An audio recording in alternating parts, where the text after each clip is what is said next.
The day I was divorced for being jealous, most of the capital applauded. My mother-in-law cried that I kept her son from drinking and taking concubines, making him the laughingstock of being dominated by his wife.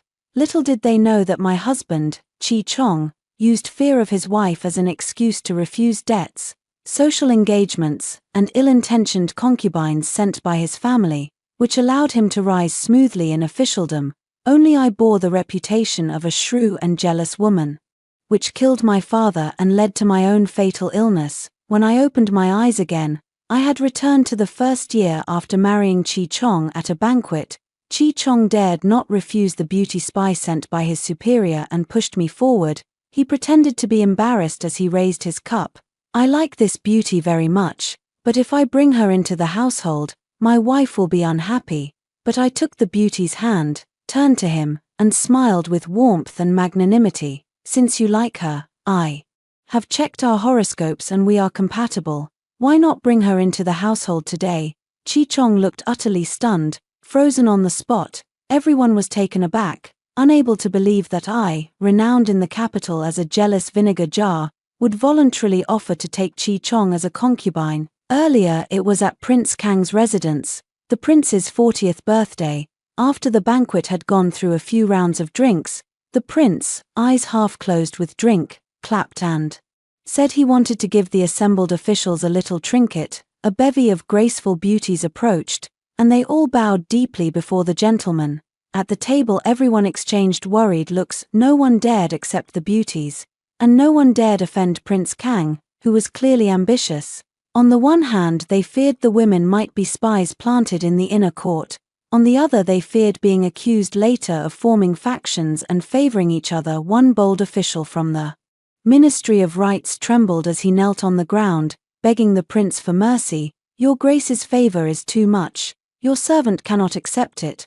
I glanced at that man and remembered that 10 days later, when he left court, he was stabbed to death by a ruffian in a dark alley. Someone stammered that he had been in mourning for his father for less than 3 years, and was afraid the emperor would punish him for taking a concubine. Prince Kang wiped the carving knife and laughed indifferently. What is there to fear? I'm not asking you to take her right away. Have her serve your mother. Fulfill your filial duty. Would the young emperor punish you for that? When everyone nervously accepted the beauties and the room grew so quiet you could hear a pin drop, only my husband Chi Chong raised his cup and pretended to wear a troubled expression. I do like the beauties the prince sent, but I'm afraid that if I bring one into the mansion and madam is displeased, she'll scratch my face. Sure. Enough. Once he said that, the atmosphere at the banquet immediately relaxed. People began to tease Chi Chong about fearing his wife, and even Prince Kang couldn't help smiling, waving his hand as if not to bother with him. Who said I gave them to you? With Madame Chi's reputation, how could I dare? In the previous life, Chi Chong always used me as a shield like this, turning down drinking parties, refusing colleagues' bribes, rejecting any ill-intentioned social obligations, a single afraid of. My wife deftly turned thorny political dilemmas into ordinary domestic squabbles. Back then I, thinking of the unity of husband and wife, would paint 3 rouge scratches on his face, putting on a fierce, jealous act. I thought that as long as my husband was safe, a tarnished reputation didn't matter. But later, Chi Chong rose steadily through the ranks, and the first reason on my divorce paper was jealous. When I was dying in the Chi family's woodshed, father was blamed for not knowing how to raise a daughter and died of shame and anger. The Empress Dowager, remembering that Chi Chong was timid before his wife and must know how to be caring, betrothed her own niece to him. No one thought Chi Chong was ungrateful. They only thought that after suffering all these years, he had finally come into his own. The Chi Chong before me, just like in the previous life, gave me a look and signaled me to put on a jealous face. Seeing him dressed all meek and pathetic, I felt nothing but nausea. I ignored him, helped the beauty kneeling on the ground to her feet, and turned to him with a warm, magnanimous smile. Since you favor her, and I've checked our horoscopes and they match, why not take her into the household today? Everyone froze, staring at me in disbelief. Chi Chong held his cup, his face full of astonishment, but he quickly recovered and forced an awkward smile to smooth things over. that the madam is only saying she liked the beauty because of what I said. She was speaking. In anger, I sighed and wiped the corner of my eye with a handkerchief. Out there they all say I'm jealous and forbid Chi Lang from taking a concubine. But of the women bought from outside, how many have been pure and trouble-free? This beauty is from the prince's residence. Her background and looks are both fine. What reason do I have to worry? Before Chi Chong could argue further, Prince Kang pounded the table, laughed heartily, waved his hand, and said, "Who says Madam Chi is jealous? I see. Plainly she's a careful, virtuous, sensible woman. Assistant Minister Chi, take the man back with you. If your wife gives you any grief, I'll back you up." The carriage rocked. Chi Chong forced down his anger and asked me, "Akuo, why didn't you play along with me just now? Do you know who Prince Kang is? You actually dare to accept his man?" I let down the carriage curtain and gently advised him, "At the feast just now all the colleagues took beauties except you, who stayed aloof. You only thought of distancing yourself from Prince Kang. Did you ever consider whether your peers might ostracize you?" Chi Chong said nothing. He thought deeply for a long while, then took my hand and drew me into his arms as he used to.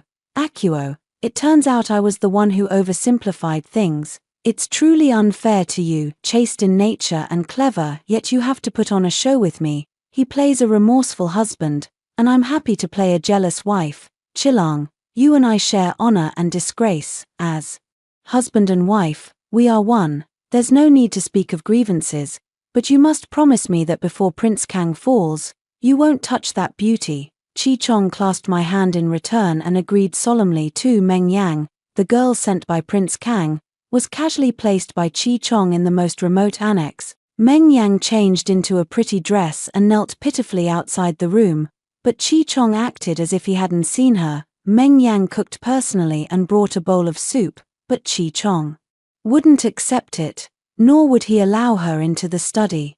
Chi Chong was never a man who indulged in women otherwise. When he came to the Shen family to propose, he wouldn't have chosen me, who had only a reputation for talent and plain looks, nor would he later go on to marry the Empress Dowager's niece, who was as plain as a mud fence. That day, Meng Yang, as usual, met with a cold shoulder from Chi Chong and trudged back to her room, dejected. These days her thoughts were all on Chi Chong, and she had also realized that I was not a harsh mistress of the house. Thus, when she saw me, Meng Yang merely gave a perfunctory salute. "I've met the madam." I saw the lunchbox she was carrying and knew that Chi Chong still hadn't budged, so I smiled and said, "What tasty treat did little sister make?"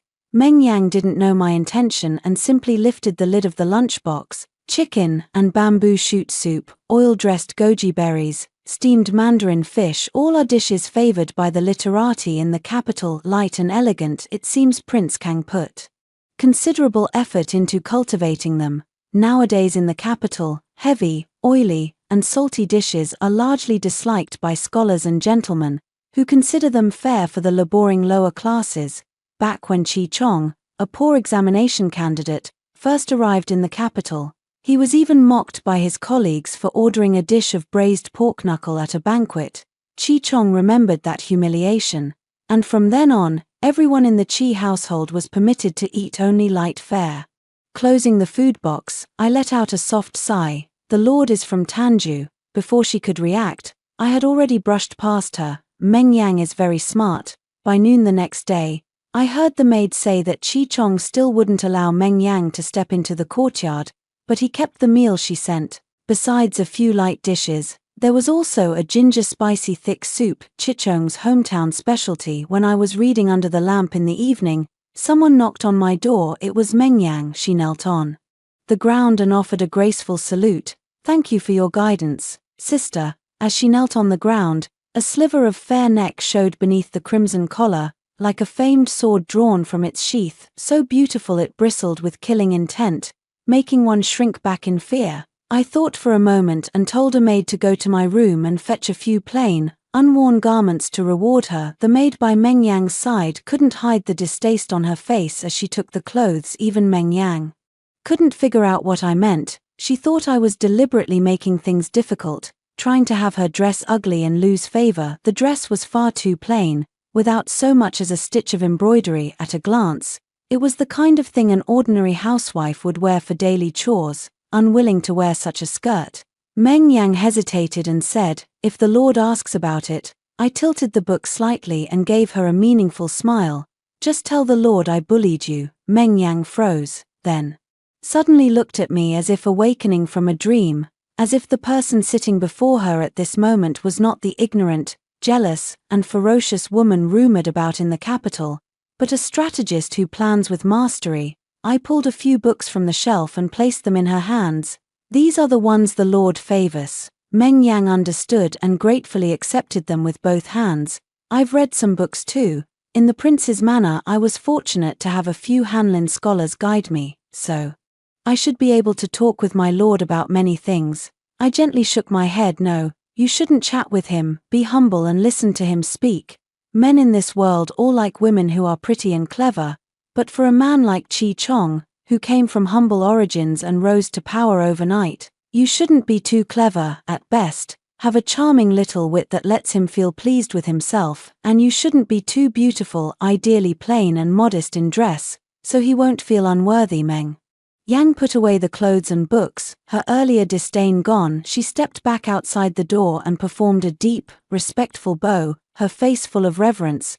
"May I be so bold as to ask you one question? Why are you helping me?" I helped her up, smoothed the strand of hair that had slipped by her temple, and said with a smile, "Because I hope my husband will love you as his very life." 3. No sooner had Meng Yang been seen off than old Lady Chi's personal maid came to deliver a message in Shoan Hall. Chi Chong's younger sister Chi Yu and their distant cousin Chi Song were flipping through embroidery patterns. Madame Ju lifted the wind curtain to announce us, and Mother Chi's eyelids twitched, but she paid me no mind. After I married Chi Chong, I forbade him from accepting gifts, keeping concubines, or frequenting courtesans. Madame Chi often complained that her nephew was only a minor county magistrate, while my elder sister lived in luxury and splendor. The last time people from my natal family visited, my sister wore a jade bangle with exceptionally good translucence on her wrist. Madame Chi's eyes turned green with envy, because I blocked those streams of real gold and silver at the Chi family gate. Madame Chi was displeased and had to find other excuses to pick fault with me. Whenever I brought it up to Chi Chong, he would always scold me with a darkened face. "Mother has been widowed for many years and raised me with hardship and care. She is by no means a greedy, muddle-headed woman. In my previous life, it was precisely because I turned away those ill-intentioned bribes for the Chi family that they were spared when the young emperor consolidated power and purged rival factions. I wonder this time, if Chi Chong were to learn that his hard-working and caring mother had been secretly amassing wealth and ultimately caused the Chi family to be investigated and punished, what expression he would wear." I stood there for about the time it takes a cup of tea to cool. Chi Yu watched my plight with delight, propping her cheek and winking at Chi Song. Chi Song hurriedly offered a plate of neatly shelled pine nuts and gently reminded Madame Chi, "Aunt, the pine nuts were just shelled. Would you like to try?" Only then did Madame Chi lazily open her eyes and scold the woman beside her, "Nurse Ju, you're getting more useless as you age. You couldn't even announce it louder, making my daughter-in-law wait here half a day." I kept my head down and watched Madame Chi's performance in silence. Madame Chi gently fiddled with her teacup and asked casually, "Today I heard you helped Chonga take a concubine." "Yes." Madame Chi stared at me suspiciously. "You used to always supervise Chonga, forbidding him from keeping concubines or buying people, and now suddenly you've become virtuous. What are you really up to?" I put down the teacup and smiled. "I thought that my mother-in-law's nephew has been a county magistrate for 3 years and already has 3 sons and 2 daughters, so our Chi family should also add some children." That remark hit exactly the spot of Madame Chi's longing for grandchildren. She couldn't find fault with me, so she pressed on, "Have you seen the woman? Is she pretty?" I smiled and nodded. Beside us, Chi Yu clapped Chi Song cheerfully on the shoulder. "Of course, there aren't many women in the capital uglier than my sister-in-law." Chi Song didn't dare agree and just lowered his head awkwardly. "Sister Yu, the tutor said the most important things for a woman are virtue and talent. Appearance isn't the key." Chi Yu sneered. "Second sister, that female tutor is ugly herself, so she says that to comfort herself. Do you really believe it? Sister-in-law says they'll discuss the match in 3 months. You'll see then, virtue and talent won't mean a thing, when it came to arranging the marriage. In my previous life I treated Chi-Yu as my own sister and carefully planned her marriage. Sons of poor families. Once they gain power they grow arrogant, they rise to prominence only after much hardship, so those are not suitable. Sons of rich families are indulgent and debauched. Marrying into such a family is like swallowing a needle, you'll suffer much humiliation, so they are not suitable either. I finally picked the most suitable match for her. The Zhong family were my father's old acquaintances. With proper family customs, they weren't extremely wealthy, but could guarantee a lifetime without want. Most importantly, the Zhong sons were studious and accomplished, unlike other gentry children who only knew cockfighting, gambling, and idleness. At the matchmaking discussion, little sister Chi-Yu bit her lip and asked cautiously, "Sister-in-law, I'm always afraid people will look down on me." In my previous life I understood her worry, so I took much from my own dowry to augment hers and asked the Zhongs to add another ship of betrothal gifts. I didn't know that Chi-Yu secretly added an item to that list, turning it into 7 ships. The Zhongs, out of old friendship, did not turn against me, and because a gentleman's promise binds, they would not punish Chi-Yu. The whole family scraped together funds from here and there, emptying their household to barely make up the 7 ships. When I received the list, I thought the Zhong family valued the match and had specially added 7 ships, so I didn't think much of it and was simply glad my little sister would marry into a good family. Chi-Yu silently took the dowry I had supplemented and the 7-boat betrothal gifts, and proudly married into wealth as the honored mistress, enjoying all the benefits. Later, when the Zhong family confronted me, Chi-Yu put on an injured look and cried, "Sister-in-law is fierce and strict in running the household. Whatever wedding list she handled, how could a girl married out like me dare to question?" In the end only I was spat on as someone who abandoned righteousness for profit, and the Zhongs even distanced themselves from the Shen family. After Chi-Yu married into the Zhongs, she spent her days playing cards and drinking, stirring up trouble, making the Zhong household restless. Lifelong friends turned into enemies. This lifetime, I want to see how, without my using the Shen family's favor to matchmake for her, the Qi family, newly arrived in the capital, with only Madame Qi's connections and temperament, could arrange any good match for Chi-Yu under the lamp. Madame Qi looked at her daughter's pretty face and grew more and more pleased. "Fine, today have that concubine serve my son so he soon bears at least one son. Tonight you write to your father and ask if there are any young men in the capital with good family and character. After all, the elder sister-in-law is like a mother. You must also take care over US marriage, understand?" I nodded, bowed, and then withdrew. Outside the sky had darkened and fine snow began to fall. The maids around Madame Qi were lazy and had all sneaked off to drink and play cards. I was wondering whether such heavy snow might cause a chill when a plain-colored umbrella was handed to me. "Sister-in-law, I'll walk back with you." It was Chi Song. She was Chi Chong's countryside cousin, Chi Song, who came to the capital to seek refuge with the Qi family. Unlike Chi-Yu, she usually spoke little, a quiet, unremarkable girl who never drew attention. And yet, when I was sick to the point of having only a breath left and was cast off by the Qi family, it was this brave girl who stood before me and loudly scolded the Qis for being ungrateful. Unfortunately, as an unmarried girl her words carried no weight. When I was gravely ill, only she, with swollen, tear-filled eyes, brought me broths and medicines, murmuring about the kindness I had shown her. I did not consider myself especially good to her. At most I was not cruel. The winter hand warmer and clothing, the summer drinks and pills, what Chi-Yu had, Chi Song had as well. Chi-Yu scorned these customary tokens, but Chi Song always accepted them and personally came to thank me. Such a grateful, dutiful girl was afterward given by Mother Qi to an old marquis as a concubine and suffered much abuse. Seeing the lamp burning in my room and my contemplative expression, she thought I was lamenting Qi Chong taking a concubine, and mustering her courage she asked softly, "Sister-in-law, may I sleep with you tonight?" Outside the wind and snow howled, the lamp flames flickered and popped. I snuffed the lamp and tucked the quilt around Qi Song. She suddenly asked in a low voice, "Sister-in-law, you're from the Shun family, surely many sought your hand. Why did you marry my brother? And why do you put on such a fierce act?" Her eyes were bright, as if she had seen through my disguise and calculations. Her question stopped my hand. Chi-song was right.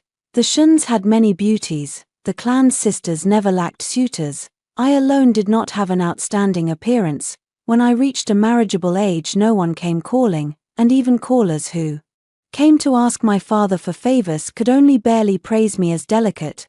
The turning point came when I was 13, during the Empress Dowager's regency. My father's sect pressured him to compose a broadsheet attacking the regent, but those rash ones who had written such broadsheets before had been beheaded or exiled.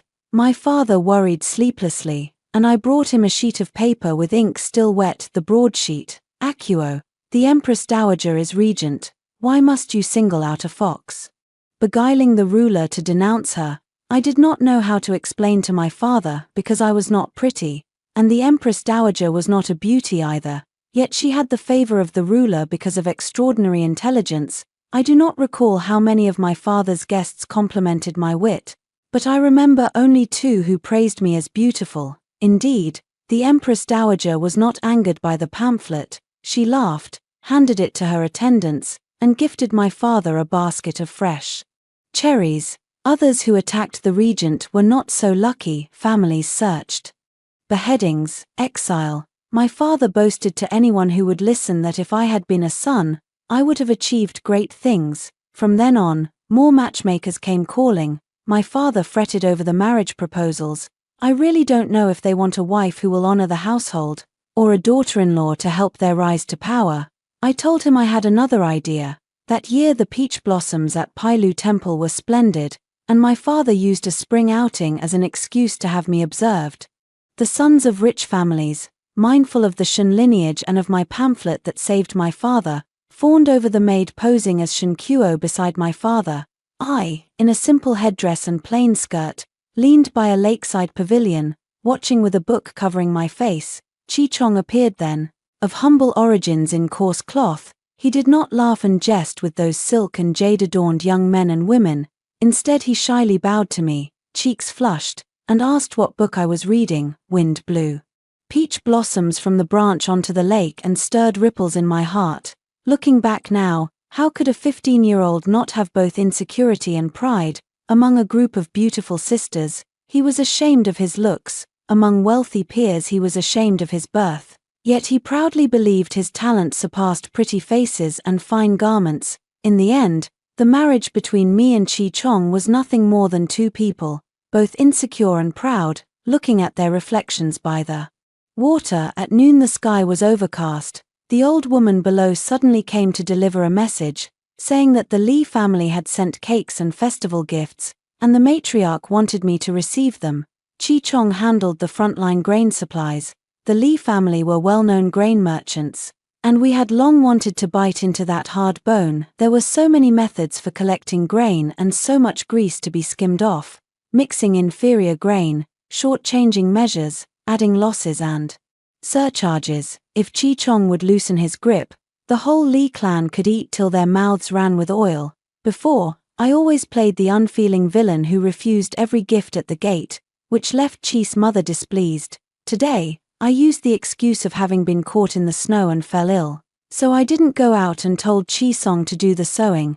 The old woman came back and reported that the gift list consisted of yam cakes, corn steamed buns and cassava balls, things Chi's mother both looked down on and dared not accept, so she, like me before, had sent them all back. I looked at the list of gifts and simply sipped my tea without saying a word. When the steward from the Lee household arrived, he smiled obsequiously. I heard the madam was ill. One should at least come and pay a visit. I smiled faintly. It's nothing serious, just need a couple of days rest and I'll be fine. I heard your matron only glanced at the list of gifts and then turned you away. Well, I used to handle all of this myself. My mother never did any of it. The steward of the Lee household showed a trace of embarrassment. Seeing my smile and no mocking intent, she relaxed a little. As she lifted the curtain to leave, still pondering the meaning of my words, she suddenly urged the maid at her side, "Pass me the food box." I'll go check on the old lady again. The food box was opened. Where are yam cakes, sorghum corn buns, and cassava balls? They're clearly silver ingots, gold sises, and strings of pearls. Chimu's gaze lingered wistfully on the gleaming silver and the smooth pearls. In the end she steeled herself, shut her eyes, and didn't dare accept them at night. Chimu had little appetite. She only drank a small bowl of plain kanji and went to bed early. Chi-song played with a ball of yarn as he chatted with me. In the past, sister-in-law returned plenty of gifts too, but aunt never acted like this. This time is different. Before, she only heard that I had refused a bribe, but couldn't picture what kind of bribe it was, and this time she saw it with her own eyes and willingly gave it up herself. It was no different from someone else prying that sum of money out of her hands. How pained Mother Chi must have been is easy to imagine. The Lee household steward was the sharpest of the sharp. He would surely notice that the once solid rear of the Chi family had developed a small ant's nest, and I had just claimed to be ill when father suddenly sent someone with a letter saying that the husband's family's prospects, honors, and reputation for virtue were all false. Only the health of my son truly mattered. My eyes grew hot, and I reported my safety to father in the letter. I thought that once I obtained the divorce document and escaped the Chi family fire pit, I could return to father's knees and fulfill my filial duty. Chi-song, quietly writing under the lamp beside me, gradually overlapped with the silhouette I remembered, crying as she fed me medicine, thinking of her slight figure standing in front of me in my past life. A plan stirred in my heart. A few more sparse lines were added to the family letter, asking when father's old friend the Zhong family would come to the capital, and noting that the younger generation of both families often interacted. Just as I was sealing the family letter with wax, the maid below hurried to report, "The master is reading in the study and has summoned Miss Yang to attend to writing instruments and ink." 6. I led a group of maidservants and brazenly burst into the study with blazing torches. Meng Yang was kneeling on the ground, crying like pear blossoms under rain, yet with every word she spoke she swept Chi-chong aside. "Madam, my lord only allowed me to serve at his side out of pity. Any and all mistakes are Yang-er's fault. Please don't let yourself get ill from anger." Chi-chong's expression was ugly. Suppressing his irritation, he glanced at me coldly. "I only told her to attend to the writing tools. What do you mean by making such a fuss?" I hurried to reach out and take hold of Chi-chong's arm, and said softly, "She was born lowly. I'm afraid that people who claw their way up from the bottom have restless minds." The 4 words "born lowly" stung Chi-chong, who also came from a humble background. He shook off my hand and asked mockingly, "Shen Kuo, if we're talking noble birth, who in this household can compare to you?" My face turned pale, and I wanted to explain a few words, but Chi-chong had already projected his years of being looked down upon in the officialdom, the coldness he suffered, onto Meng Yang. "She dresses like even the maid in the household isn't as good as her, and she has to do rough labor in the kitchen. Seeing you here, she's frightened to this extent again. Obviously you're usually so harsh." I did not look at Chi-chong, but coldly fixed Meng Yang's face, which looked especially moving when she cried, angering the master, "You are to go to the ancestral hall and kneel for 3 nights, copying the family precepts 100 times. Chi-chong-gang wanted to stop her, but Meng Yang, kneeling on the ground, pulled his sleeve with tears in her eyes and shook her head silently. That tearful look, even I saw it. My heart softened more than half. As I led Meng Yang out of Chi-chong's study, I heard the sound of porcelain shattering on the ground behind us. In the ancestral hall, Meng Yang knelt on the mat for a moment, hesitating, and finally spoke. "Lady, I have served meals for many days, and it was only with great effort that I obtained the master's permission to serve closely. Tonight, I was sure I could manage. I had reassigned most of the guards, leaving only 2 deaf, dim-sighted old women, and I extinguished many candles, leaving only the one whose oil was nearly spent. When the moon rose to the treetop, that lamp would go out.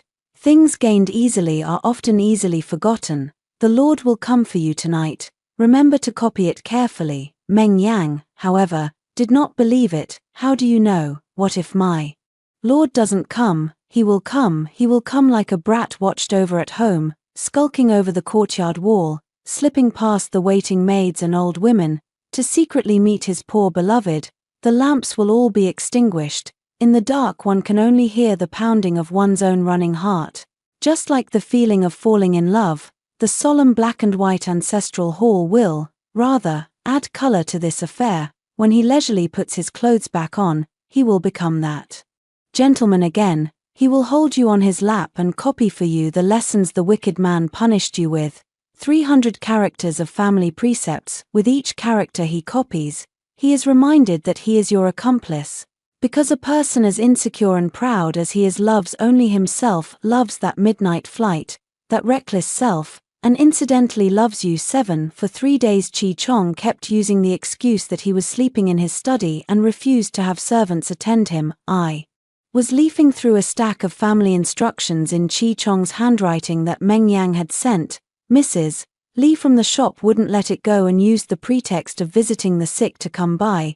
It happened I had a guest, Chi Chong's teacher's wife, the old Madam G. In front of Madam G I didn't receive the visitor. I smiled from behind the window and declined. The night you returned the wind and snow were fierce, and my mother's appetite suddenly went. She can't eat greasy food. My own health is perfectly fine. Why don't you go check on my mother? The steward of the Lee family went to Chi's mother's room. I finally sighed and wiped my eyes. Madam G was kind to people and especially doting on the younger generation. She hurriedly asked me, "You're perfectly fine, why are you crying?" I handed Madam G the family instructions copied by Chi Chong, and then told her, one by one, how Chi Chong had been protecting Meng Yang. At first Madam G only comforted me, saying it was normal for men to have multiple wives and concubines and urging me not to be so petty, but that beauty was sent by the Prince Kang's manner, and Chi Chong is Mr. G's student. When it concerned her own family, Madam G fell silent, not giving her time to think it over. I hurriedly interrupted. Let's not speak of these distressing matters. The reason I invited you today is the marriage prospects of the 2 children in the household, Chi Song and Chi. You are already 16 and should have their matches discussed. I hope Madam G can be a witness. Madam G's thoughts were no longer on that light, perfunctory wedding witness. She was preoccupied with the beauty sent from the Kang Prince's residence, fearing it would ruin Mr. G's lifelong good name and even bring catastrophe upon the G family. As for the unimportant matter of serving as a witness, she agreed carelessly, then found an excuse to hurry home that evening. The household dinner included an extra dish of wild vegetable wontons.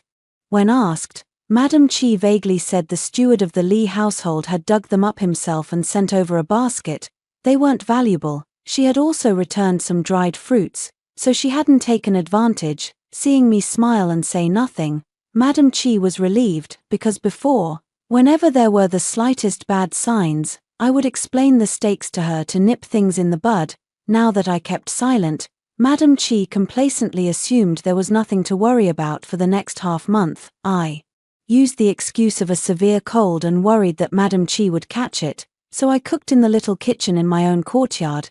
But I heard that the food in Madam Chi's room gradually became richer, first wild vegetables, fruits, pastries, and candied fruits, then the winter rarities of lotus seed pods, cherries, and shad from the river. In those days I had no time to inquire about Madam Chi's diet or who visited her, because after Chi Chong was scolded by Mr. G, he came home and argued with me. If you hadn't tattled, how would Mr. G have found out? I stared coldly at Chi Chong, my face full of scorn and contempt. Chi Chong, who do you think schemes you relied on to climb to your current position? It was my plotting that spared your miserable life and paved your way to success. You don't seriously think that a man from a humble family like you could make such a beauty fall for you on your own, do you? From betrothal to marriage for 5 years, every step Chi Chong took at court was the result of my plans. In my last life I left nothing uncalculated, even ruining my own reputation to protect my husband's life and future. But I failed to notice that when I denied his decisions, Chi Chong felt not only admiration but also a dark jealousy and humiliation. Chi Chong said nothing. When he was at his boiling point, he grew silent instead. These past few days I've noticed Meng Yang leaving in the evenings. She's probably been going to pass messages to the prince, a woman of such lowly birth would cling to you shamelessly for wealth and status. Tonight you and I will follow her, we'll catch her red-handed, and then she won't be able to stay in the Chi household. Matters concerning one's future. Although Chi Chong was angry, he couldn't argue, because I had never been wrong. I took dish after dish of food I'd personally cooked from the lunchbox and set them in front of Chi Chong, looking at those dishes, which the capital's clans admired for being mild and bland. Chi Chong, for the first time, didn't hide his exhaustion and dejection. He looked up straight at me. Shin Kuo, when you agreed to marry me back then, was it really because you were fond of me? I smiled brightly as I arranged the dishes for him. And what about you, husband? Let's eat. Everyone had their own thoughts during the meal. By dusk, as expected, I saw Meng Yang wrap herself in a cloak and hurry out the side gate. She turned 2 corners at the alley mouth and headed straight for the Kang Prince's residence. I smirked with some pride. But Meng Yang didn't enter the Kang Prince's house. Instead she turned into an inconspicuous clinic. Seeing Chi Chong stunned, I added, true, meeting at the mansion would attract attention. But when Chi Chong angrily kicked open the clinic door, he only saw a startled female physician and Meng Yang in tears. On seeing Chi Chong, Meng Yang flusteredly grabbed the paper on the table and hid it in her sleeve, but Chi Chong noticed and grabbed her wrist, shaking it so the papers fell out. You bitch. What are you plotting here? The slip of paper tucked in the sleeve fluttered lightly to the ground. Chi Chong swayed at the sight, staring in disbelief at Meng Yang, whose eyes were red and swollen. It wasn't a secret letter for passing messages, nor a note for a clandestine meeting. It was a prescription for inducing a miscarriage. Chi Chong was stunned. You're pregnant. Meng Yang was crying so hard she couldn't speak, only shaking her head desperately. You got pregnant and didn't tell me, and even wrote a prescription to induce an abortion. Meng Yang lowered her head, just revealing her fair, delicate neck, as if offering it up to the blade. With a background like mine, I fear the child I bear will only put Lord Chi and Madam in a difficult position. Chi Chong gathered her into his arms, filled with guilt and tenderness. Pay her no mind. From now on, you'll eat and live with me. This is my child, who in the Chi household dares look down on him. When he brushed past me, Chi Chong even wore a secret smile, as if he'd caught me out. Shin Kuo, not everyone is as scheming as you. To soothe the pregnant Meng Yang, Chi Chong tailored many bright, fine dresses for her and bought plenty of gold and silver jewelry, even taking out the silver he had saved over the years and the land deeds to entrust to her safekeeping. But Meng Yang did not accept them. On a sunny afternoon, Meng Yang quietly left the Chi residence. All she left Chi Chong was a note, its handwriting elegant yet mottled. I do not wish to put Chi Lang in a difficult position. Chi Chong sat at the table, lost and dejected, clothes and skirts neatly folded, jewelry arranged in the dressing case, silver notes and land deeds not missing a single sheet, laid flat on the table. She didn't take a single item worth a fortune. What she took was only that stack of family precepts, copied for her by Chi Chong, worthless in the eyes of the world. 8.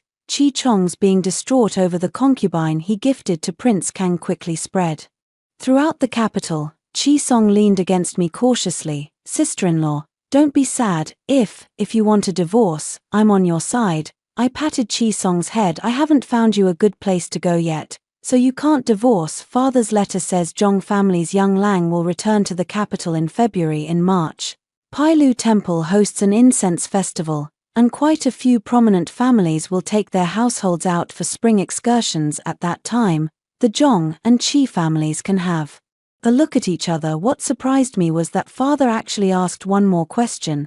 Are you inclined to propose a match for the young lady of the Chi family? In my letter, I praised Chi Song's character. Father knew it was to propose a match for Chi Song and didn't ask further. He only instructed me to add some clothes and jewelry for Chi Song. I intended to dress her up.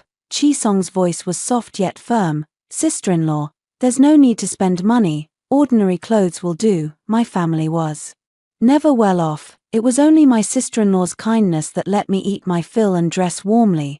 If I wear finery today and tomorrow return to plain cloth and simple hairpins, I will surely invite resentment. Chi Yu, following Madam Chi, ate exquisite delicacies day after day until her body grew plump. Madam Chi nevertheless had more than a dozen new garments tailored for Chi Yu and made several sets of headpieces and jewelry. After looking around and still finding it not enough, she slipped a heavy pair of jade bangles onto Chi Yu's wrists. The jade bangles were of exceptional quality.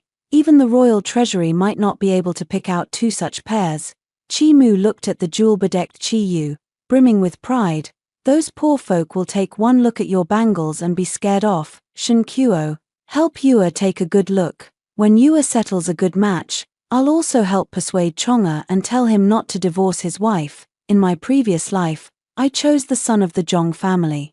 An old acquaintance. For Chi Yu, that boy was steady and quiet, not skilled in sweet talk. Only after the wedding did he entrust all the family property to Chi Yu.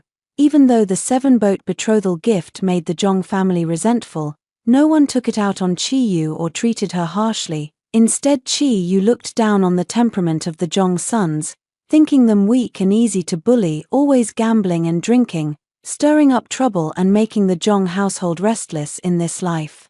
Without the Zhong family, Chi Yu wondered what happy marriage she could possibly talk about.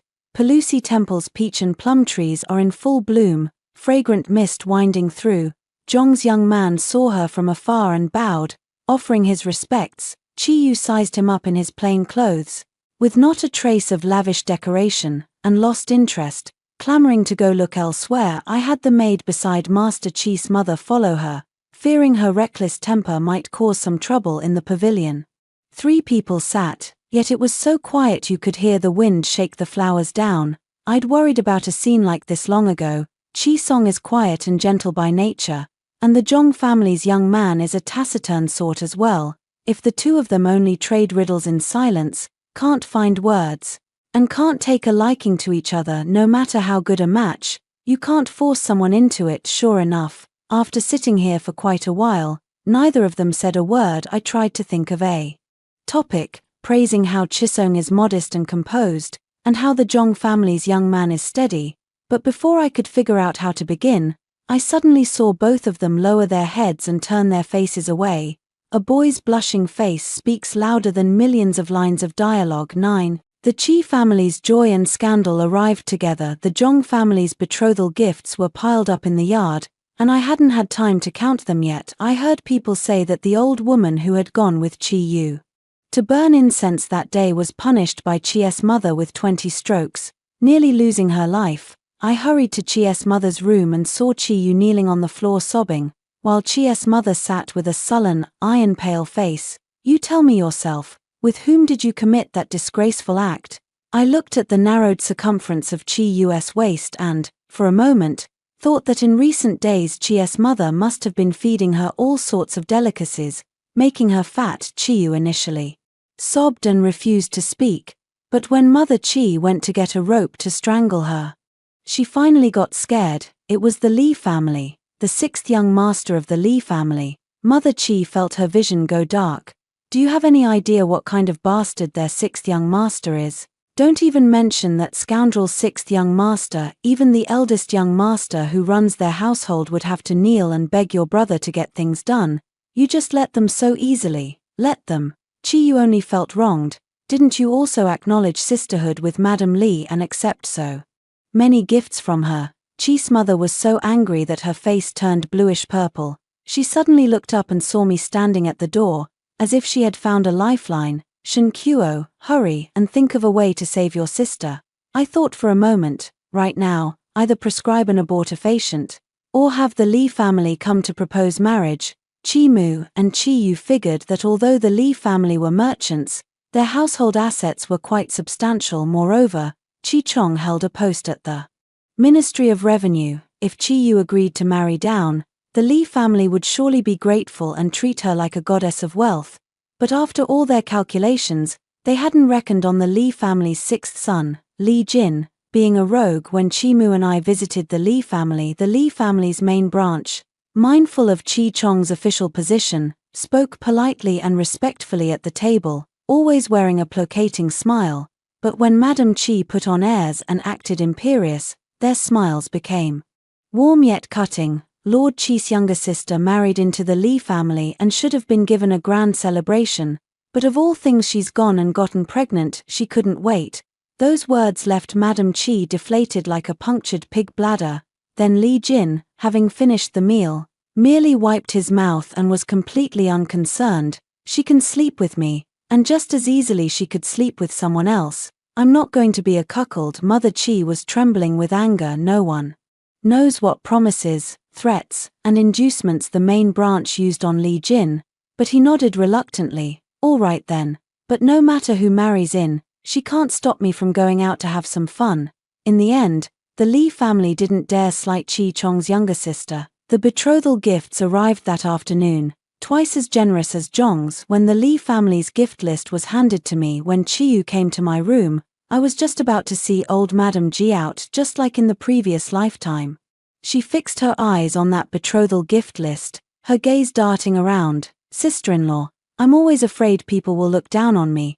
Could you ask the Li family to add more to the betrothal gifts? I hastily tucked the gift list into the drawer and declined Chiyu.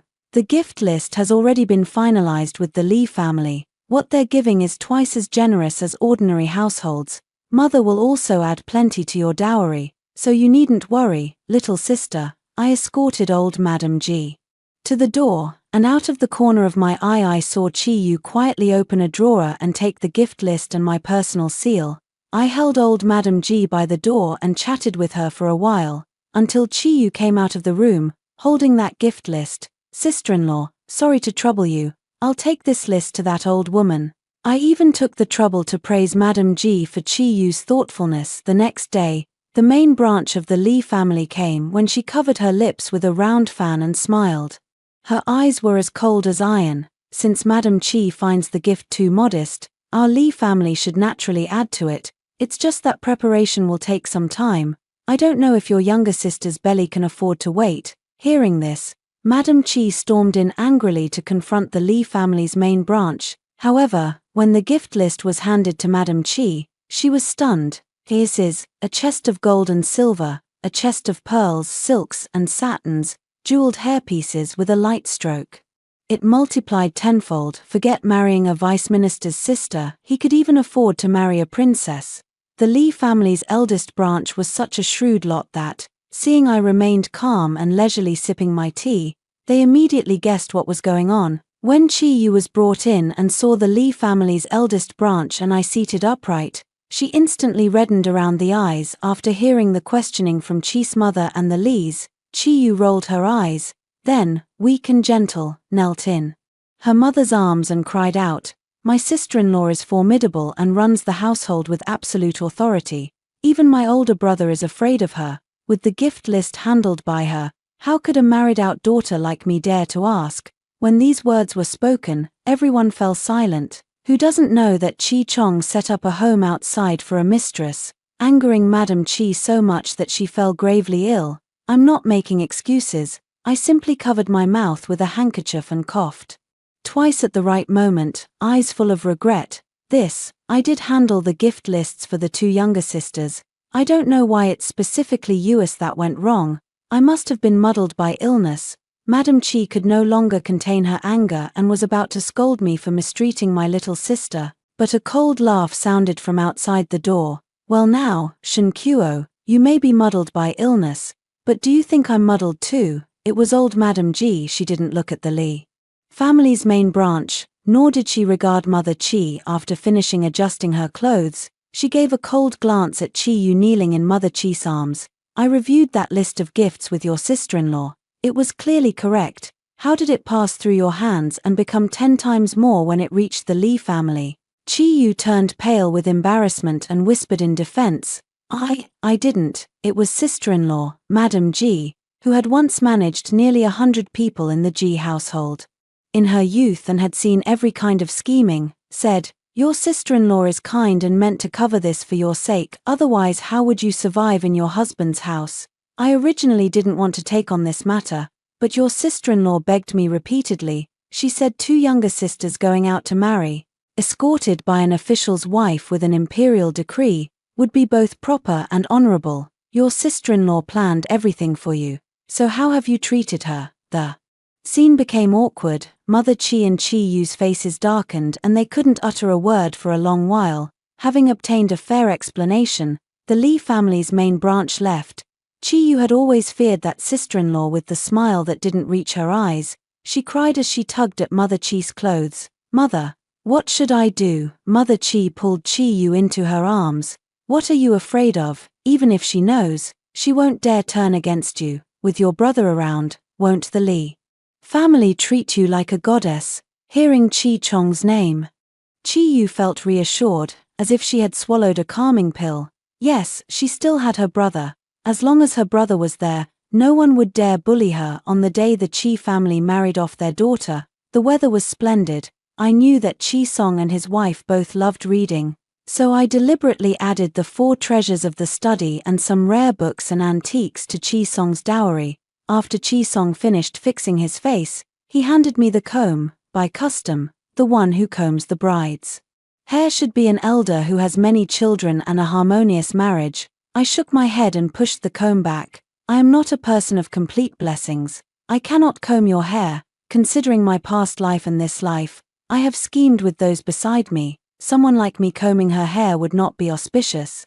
Chi Song's nature was always gentle, but today he stubbornly insisted and forced the comb into my hand. "Sister-in-law, you do it, otherwise I won't leave the house today." Looking at this sister who had come to thank me even in the heat, who had carefully held an umbrella for me in the snow, who had sat by the lamp talking and doing needlework with me, I was full of reluctance. If he ever mistreats you later, don't ever wrong yourself. Sister-in-law will always be on your side and back you up. At the sound of firecrackers, Chi Song turned and formally bowed 3 times before the people. Eyes full of tears, Chi Song lost his parents early and grew up in others' households, used to cold stares. If not for sister-in-law's kindness, I don't know how I would have lived. The bridal sedan chair carrying Chi Song, with all its blowing and drumming, departed. "Good girl, may you and your husband be harmonious. May your road ahead be smooth.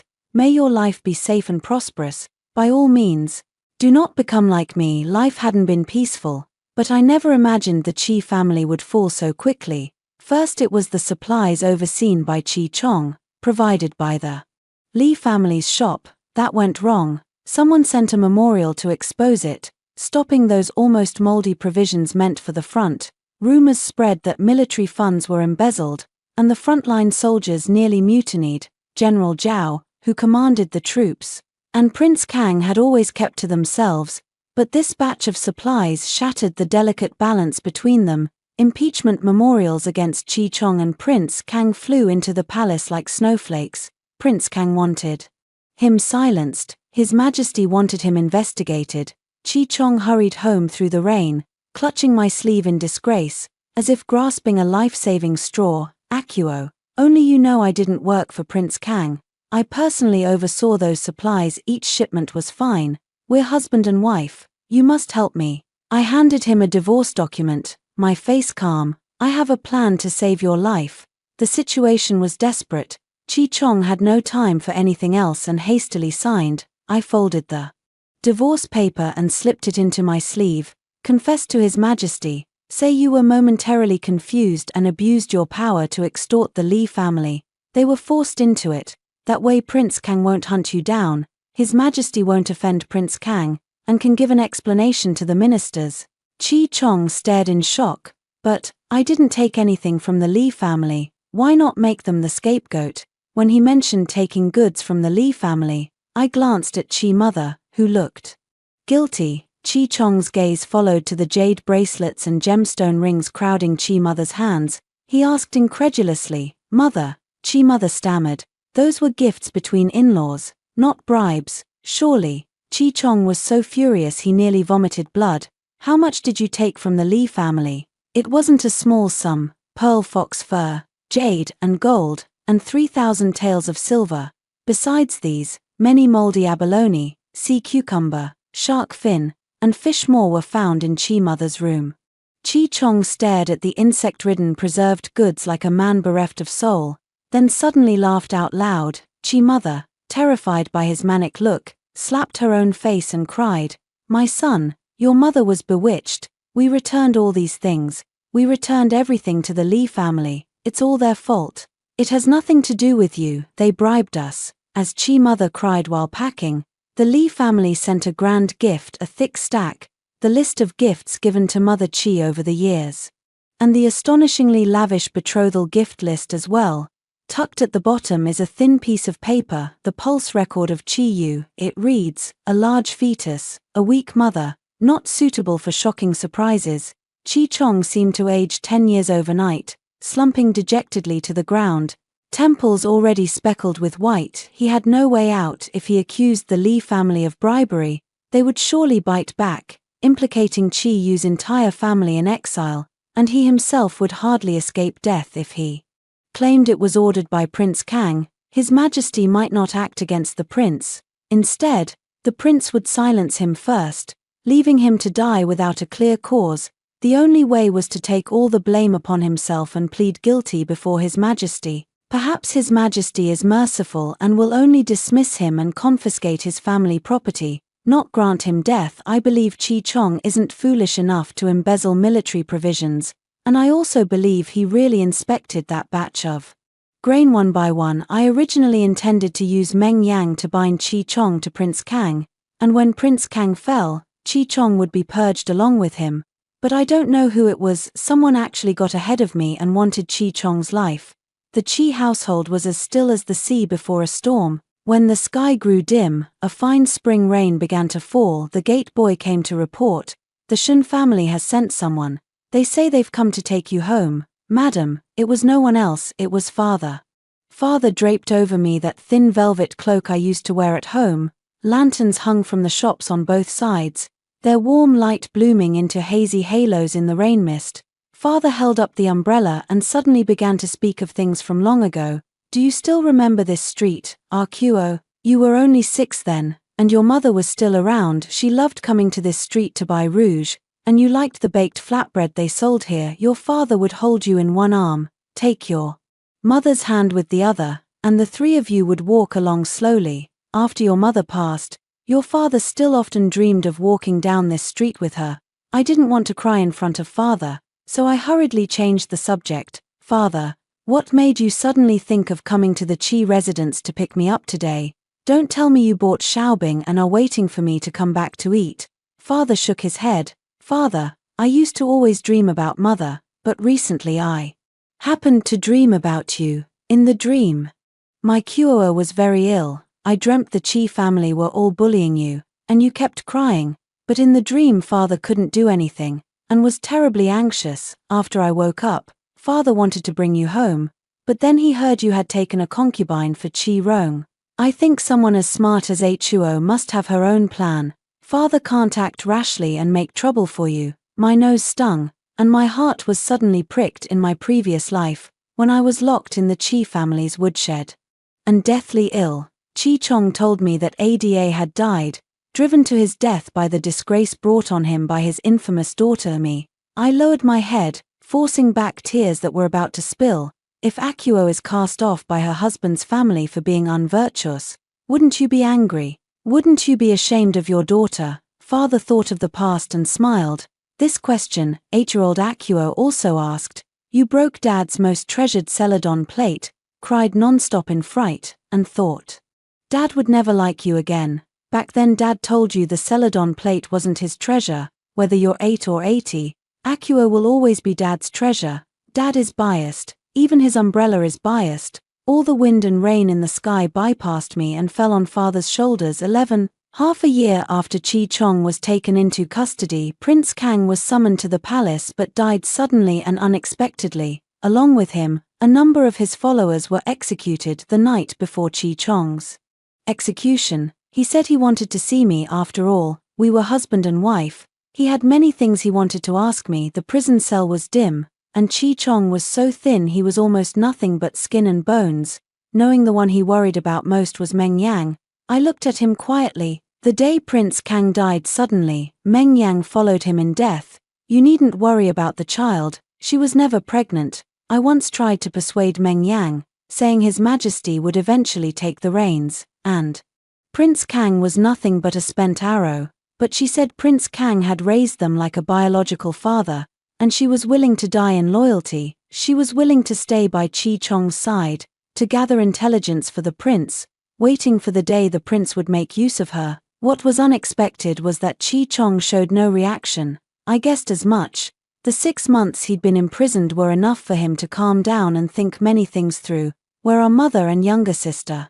After the house was confiscated, Mother Chi fell gravely ill and has now become deranged, surviving on porridge charity from the temple. After Chi Chong was imprisoned, the Li family also turned against us, harshly treating Chi Yu, who was already weak after childbirth. Li Jin is a libertine by nature and has taken in 2 sharp-tongued, formidable concubines. They're just dragging out their days now, waiting to die. Forget it, Shen Kuo.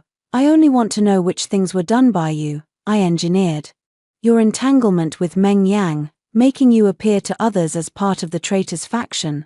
I hinted to the Li family about your mother's greed, so that you'd be stabbed in the back by your closest kin. As for the grain case that wronged you, it was orchestrated single-handedly by father. A secret letter was delivered to the young emperor, saying there was a scheme to deceive Prince Kang, win over General Zhao, and stir up public outrage. So many benefits, requiring only the killing of one man. Of unclear and unpure standing, Chi Chong. I looked straight at Chi Chong and said calmly, I have never harmed you. I only envied Meng Yang's beauty, envied that she could win your favor.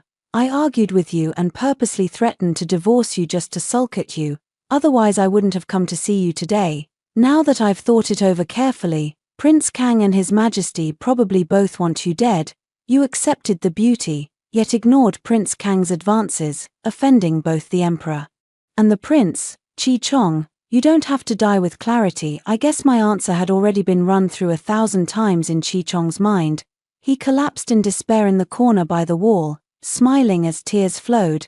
Just for suspicion, I deserve to die. Does your majesty not know my loyalty and talent? I should have been blessed with a smooth official career, rising to the highest rank under the sovereign. Why have I ended up with such a fate? No, Chi Chong, from the moment of rebirth. I have simulated your fate countless times. If you refuse the concubine Prince Kang sent you, you will be stabbed to death in a dark alley. If you accept that concubine, you will sink into a trap of sensual indulgence.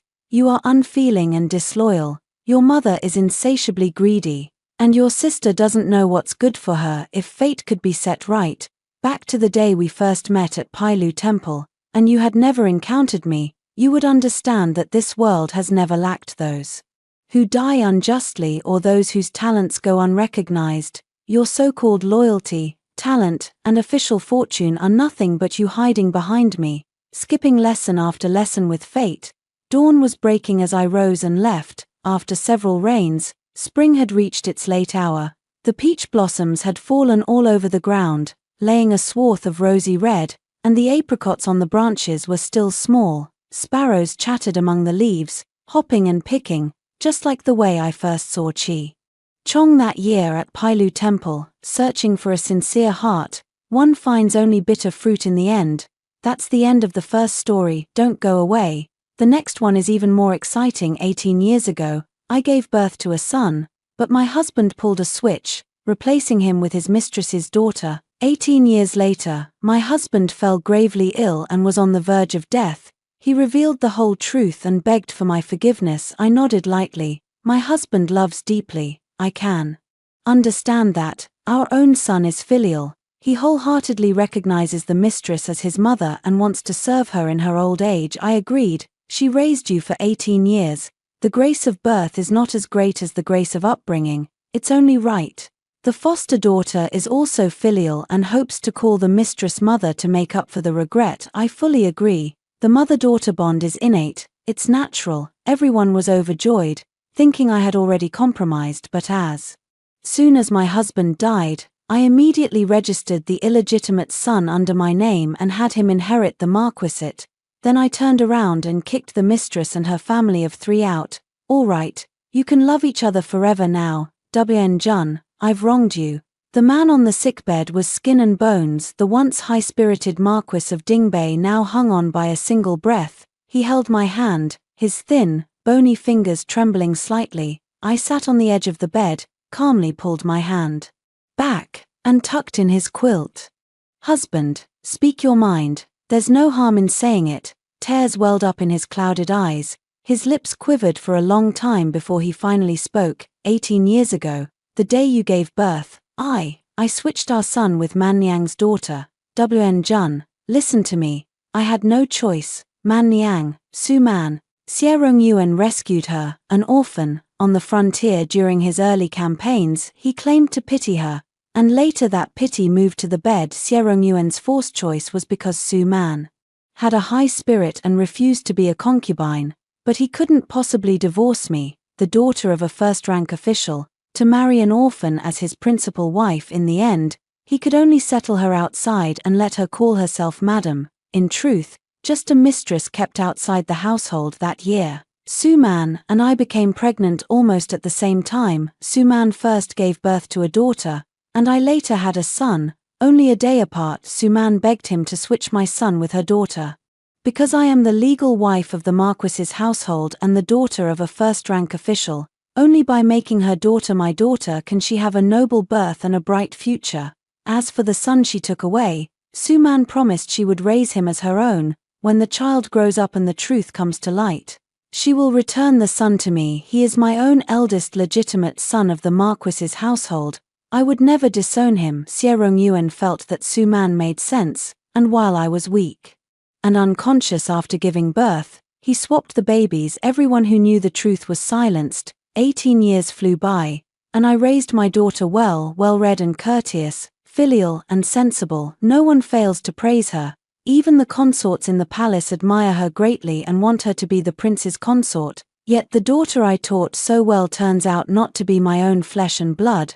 Wanjuan, you are the most magnanimous, with the capacity to accommodate others, aren't you? I listened quietly, gently rubbing the jade bracelet on my wrist with my fingertips. It was given to me by my mother-in-law before she died. She said I was gentle and respectful, gracious and tolerant, a model mistress of the household, and that I would surely manage the Marquis's residence well from now on. The Marquis's household would rely on me. Now that Xierong Yuan is dying, it's still the same sentence. Seeing me fall silent, Xierong Yuan struggled to reach out and grabbed my wrist. Tears streamed from the corners of my eyes into the pillow. I'm not going to make it. This has weighed on my heart for 18 years. I'm telling you today not to ask for your forgiveness, only to ask for. I only ask that you not blame the child. She knows nothing. I lower my gaze to look at him. This face, I've looked at it for 15 years. From the shy bashfulness of our newlywed days to the high spirits of his later success and fame, and now, with the oil spent and the lamp extinguished, he looks withered and gaunt. I spoke slowly. My husband loves with all his heart. I can understand that. He froze for a moment, then a light of delight burst in his eyes.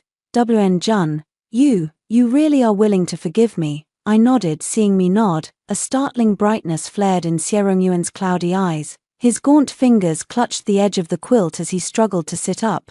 Someone, his voice was hoarse, edged with urgency. Someone, go call Man Niang and hang her in, too. I froze for a moment, then couldn't help finding it funny. So they've already brought her into the residence, just waiting for me to give in. Well, after all, Xierong Yuan is about to die. Of course they can't wait. The curtain was lifted, and Su Man came in first. She was wearing a pomegranate red, gold-brocaded patterned baize, made of shoe brocade, worth its weight in gold every inch. On her head, a red gold hairpin with dangling pearls as large as a thumb swayed with each step. 3 shakes per stride, enough to make one's eyes spin. On her wrists was a pair of jadeite bangles of superb water. The goods from the treasure pavilion are priced at 3,000 taels. Where is there even the slightest sign of suffering? And behind Su Man followed a young man, with sword-like brows and starry eyes, tall and slender. He wore a royal blue brocade robe patterned with cloud motifs, with a white jade belt at his waist. His bearing was even more dignified than the concubine-born sons in the manor. This is my own flesh and blood. 18 years, and this is the first time I've seen him. And after that, my gaze froze. Xie Shunning, my daughter, who said early this morning she would go to Hugua Temple to pray for her father's blessings. Now she's quietly following behind Su Man, eyes lowered and meek, perfectly well behaved. She didn't look at me. I lowered my eyes, my fingertip rubbing along the rim of the teacup. Well then, so she had already reunited with her birth mother long ago. There are 5 people in the room, and I'm the only one. Kept in the dark, this is truly wonderful. Sierong leaned against the headboard, seeing the three people who had entered. A faint flush spread across his ashen face.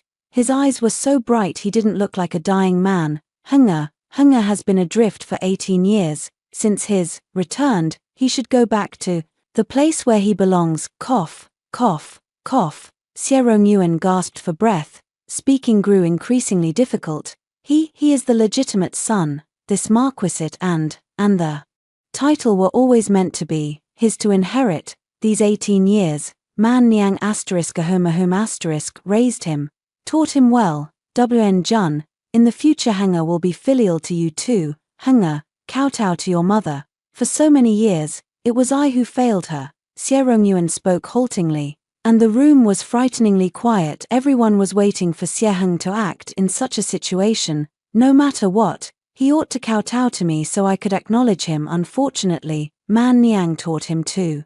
Well, so well that he's willing to recognize only her as his mother. The young man took a step forward and stopped in front of me. He lowered his eyes, gave a bow, and said, "Madam." I looked at him, and he raised his head to look at me. There was no filial admiration in his gaze, only a cold scrutiny, like sizing up an unrelated person, with a faint hint of hostility, as if I were a villain ruining the bond between mother and son. "You are my son's birth mother, and he is willing to honor you. But he has one request." He turned his head and looked at Su-man. "But my mother is still my mother. I will provide for her and care for her until the end of her life." 3. The room fell quiet for a moment. After hesitating again and again, Sierong also looked at me, forcing out his last breath to speak. "Wn Wanjuan, our son is filial. Man Niang isn't. Cough, cough, cough. Someone who stirs up trouble. He naturally wanted me to back down once more, fulfill his wish for a family reunion before he dies. But if I truly agree to it, in this vast Marquis of Dingbei's residence, where would there still be a place for me?" I lowered my eyes and found it laughable. Just as I was about to speak, Xie Shuning spoke up first.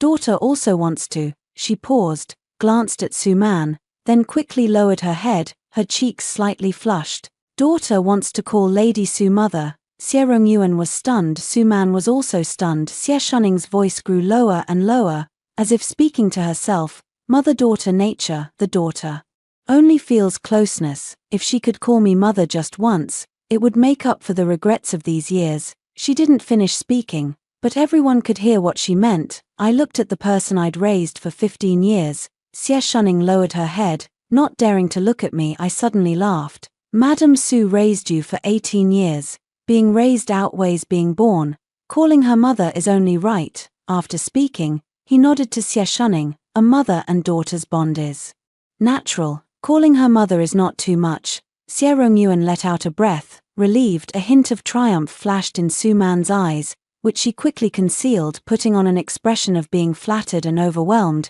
She reached out to Xie Shuning with reddened eyes.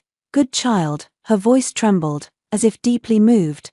"My daughter, come here." Xie Shuning hesitated for a moment, then walked over and softly called, "Mother." Su-man's tears fell as she pulled Xie Shuning into her arms and began to cry. "These years have been hard on you. It's my fault. I've failed you." Leaning on her shoulder, Xie Shuning said nothing. The bond between mother and daughter is so deep it moves heaven and earth. I watched the scene with a calm expression. Sieheng, standing to the side, was watching too.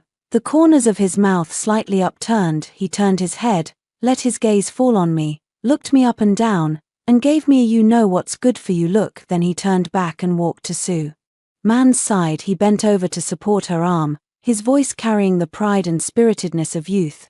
"Mother, don't cry. With your son around from now on, no one will ever wrong you. From now on, you will be the matriarch of the Dingbei Marquisate. For food, clothing, and everything you need, we'll pick only the best." Su-man broke into a smile through her tears, dabbed the corners of her eyes with a handkerchief, and said, "Hunger is so thoughtful." Sierong leaned against the headboard, watching this scene of a loving mother and filial son, a flush of unhealthy color spreading over his ashen face. "You." He opened his mouth, as if wanting to say more, but his eyes suddenly widened. A hand reached out from under the quilt, as if trying to grasp something, but it only swept through the air before falling heavily back down. My lord, Su-man sensed something was wrong, let go of Xie Shuning, and lunged toward the bed. My lord, what's wrong? Xie Rongyuan's eyes were still open, a satisfied smile still on his lips, but he had already stopped breathing. Su-man's cry rang out, sharp and piercing. My lord, Xie Heng froze on the spot, the flush of triumph on his face not yet withdrawn. Xie Shuning stepped back, her face turning pale. I stood before the Luohan bed, looking at the man on the couch who had already stopped breathing when I spoke. My voice was utterly calm. Someone, the Marquis has passed, for after Xie Rongyuan died, all the affairs of the household fell onto my shoulders. Funeral rites, guests, sacrifices, rewards, each and every matter had to be handled. Yet there are always those who won't let things rest. Su-man took it upon herself to style herself as a widow. She also said that Xie Heng is the Marquis's legitimate son and should wear deep mourning and kneel before the coffin. I didn't stop it right after that. She suggested setting up a meditation cushion for herself too, saying, Henger is young and can't be without his mother. I still paid her no attention. She only grew more brazen, even starting to meddle in the funeral arrangements. One moment she said the incense and candles before the spirit tablet weren't good enough. The next she said the arrangement of the offerings wasn't proper, and then she nitpicked that the refreshments prepared for the guests were too shabby. I just let her be, allowing her to put on more and more airs. She practically started treating herself as the mistress of the Marquis's household. My personal maid Qingliu couldn't understand why I was ignoring it and was even somewhat indignant. I just smiled and didn't explain. Some things don't require me to lift a finger. The higher she hops now, the harder she'll hit the ground when she falls. On the third day of the funeral, it is the main day for guests to pay their respects. Court officials and noble families' relatives arrived in droves. I didn't have anyone go and summon Su-man and the other two, dressed in plain mourning clothes. I brought my young illegitimate son and stood before the mourning hall to receive the guests, returning each salute in turn.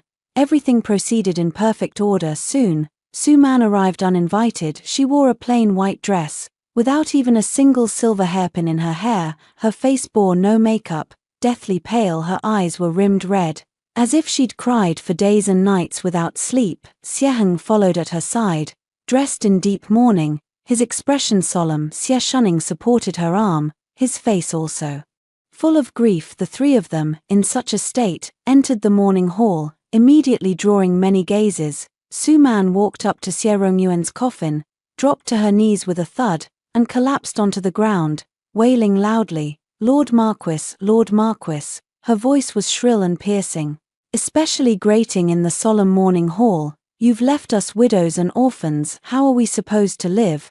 The guests looked at each other, not knowing what on earth this scene was about. Su-man was shaking all over from crying, pounding the ground as she wept. Before I could speak, Su-man turned to the surrounding guests, her voice full of sorrow. Everyone, I know my sins are grave, but Henger is innocent. Madam, Henger is the heir to the Marquis of Dingbei's estate. If you refuse to acknowledge him as his mother, my heart aches. 5. The guests whispered among themselves, their eyes shifting back and forth between Su-man and me. I stepped forward one pace, stood before the spirit tablet, and looked at Su-man kneeling on the ground, saying, Lady Su, you are a concubine. I allowed you into the residence, allowed you to accompany the Marquis on his final journey, and kept vigil at his spirit for 2 days. That is more than enough kindness. And you accuse me of bullying you, a widow with an orphaned child. Her expression changed slightly, and she soon began to cry again. Yes, I am a concubine, but Henger is the Marquis's legitimate son, yet he can only stand at the side, not even equal to a mere bastard. She pointed at the 13 or 14-year-old boy behind me and began to cry again, her voice growing increasingly shrill. I watched her put on a performance and sneered inwardly. Madam Su, perhaps you are unaware of the rules of a noble household. At the funeral, the place before the spirit is reserved for the legitimate son. Su-man suddenly looked up, a flash of viciousness in her eyes.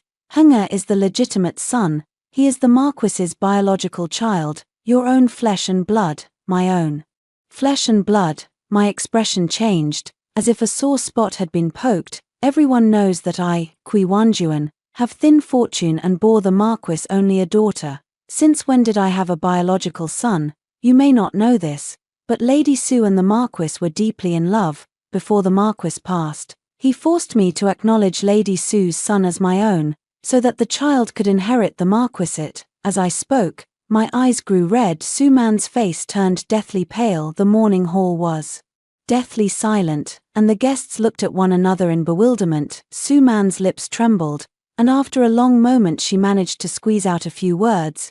You don't recognize him." I didn't answer. I merely drew the young man behind me to the front. "This is Yang, the Marquis's illegitimate son. Although he was born to a concubine, I raised him myself, and he is now registered under my name. The genealogy has already been changed long ago. From now on, the Marquisate will be inherited by Yang." Xie Yang squared his shoulders, showing not a trace of timidity on his face. He bowed properly with the other guests. Her neat, composed look made everyone nod. Only Su Man was dissatisfied. She widened her eyes, her voice turning sharp. "An illegitimate child not even entered in the family genealogy, qualified to stand before the spirit." 6. Su Man practically sprang up from the ground, pointing at Xie Yang, her whole body trembling. "What is he, anyway?" "Hunger is the Marquis's legitimate eldest son. How can a concubine-born son inherit the Marquisate?" Her voice echoed in the morning hall, sharp and piercing. I looked at her and said nothing. When Su Man saw I didn't respond, she grew more agitated and turned to the surrounding guests, her voice sharp and piercing. "Hunger is Kui Wanjuan's biological son. He is the Marquis's legitimate eldest son and the true heir of the Dingbei Marquisate. Before he died, the Marquis had already had Hunger recognize his ancestral line, yet Kui Wanjuan refuses to acknowledge her own biological son and instead elevates a concubine's son. He even yanked Xie Shunning over and shoved her in front of everyone, roaring with a hideous, contorted face. "Shunning, tell them you're my child. Hunger is Kui Wanjuan's son. The Dingbei Marquisate should belong to Hunger. Tell them, don't be like this." I'm not." Xie Shunning seemed frightened, senseless, shrinking back and not daring to step forward, unable to utter a single complete sentence. But I can see clearly that Xie Shunning's eyes are full of resentment and malice at this moment. Previously, putting on a show of deep mother-daughter affection in front of Xie Romyuan was only because she believed Xie Heng would surely rise to power. If the Marquis of Pacifying the North were to be headed by Xie Heng in the future, of course she would curry favor with the two of them. But now, I've changed my mind and refused to acknowledge Xie Heng. She wasn't stupid. How could she possibly admit in public that she was a concubine's daughter? Seeing Xie Shunning still not speaking, Su Man grew anxious, shoved her aside, and hurriedly grabbed Xie Heng. "Look, this is Xie Heng, the legitimate eldest son of Xie Romyuan and Kui Wanjuan. Kui Wanjuan disowns her own son. Can the Marquis's spirit rest in peace? Why not? His Majesty has decreed it. The Imperial Edict bears witness. Do you dare defy the Imperial Edict?" An aged and imposing voice came from outside the morning hall, silencing all of Su Man's wails. The newcomer was the Grand Chancellor of the Cabinet, my father, Kui Zheng. He held a roll of bright yellow silk in his hand and led a team of men, sweeping grandly into the morning hall. Su Man knelt on the ground. The tear tracks on her face were not yet dry, but her mouth was already unable to open. By His Majesty's decree, the death of the Marquis of Dingbei, Xie Romyuan, is confirmed, and his son, Xie Yang, is to inherit the Marquisate of Dingbei. The morning hall was deathly silent. I took Xie Yang's hand, walked to the bier, and we both knelt. Xie Yang knelt beside me, his body trembling slightly, but his back held very straight. Xie Yang receives the decree and gives thanks. Xie Heng's face was ashen, his fists clenched so hard his knuckles turned white. His chest heaving violently, his lips moved slightly, as if he were psyching himself up. "Lord Kui." "No, grandfather. I am Madam's biological son. 18 years ago, father made everything clear before he died. I am the—" "What are you?" The father cut him off, his voice as cold as the 12th month's wind. "An illegitimate whelp born to a mistress, and you think you're worthy of calling this Grand Secretary your maternal grandfather. What are you? What business from 18 years ago? This Grand Secretary knows nothing of it.